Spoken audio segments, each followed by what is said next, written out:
পিৎজাটা চিজে এতটাই ভরপুর ছিল যে আমি ছিঁড়তেই পারতেছিলাম না স্লাইসটা। তো আপনাদের ভাইয়া আমাকে হেল্প করলো। চিজ অনেক ভরপুর ছিল, আমি তুলতেই পারতেছিলাম।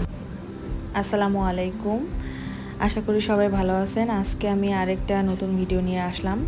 আজকে আমরা একটা আফগান রেস্টুরেন্টে পিৎজা খাওয়ার জন্য আসছি।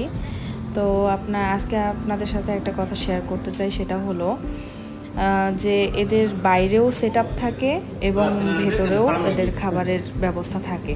এরা সামারটাকে অনেক সুন্দরভাবে এনজয় করে, সেজন্য বাইরেও এদের খাবারের ব্যবস্থা থাকে। আর ভিতরটাও মোটামুটি অনেক সুন্দরভাবে সাজানো, মেনুগুলো সুন্দরভাবে স্ক্রিনে দেয়া আছে, যে যেটা খাইতে চায় সেটা অর্ডার করে দেয়। পাশাপাশি এখানে ড্রিঙ্কস আইটেমও রয়েছে কিছু, আর সুন্দরভাবেই ডেকোরেট করা ভিতরটাও।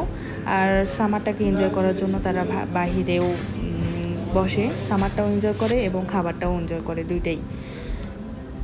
তো মোটামুটি অনেক সুন্দর রেস্টুরেন্টটা।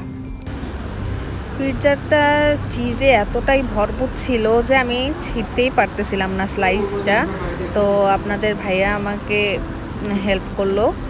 চিজ অনেক ভরপুর ছিল, আমি তুলতেই পারতেছিলাম। তো আজকে এই পর্যন্তই। সবাই সুস্থ থাকেন, ভালো থাকেন। আল্লাহ হাফেজ।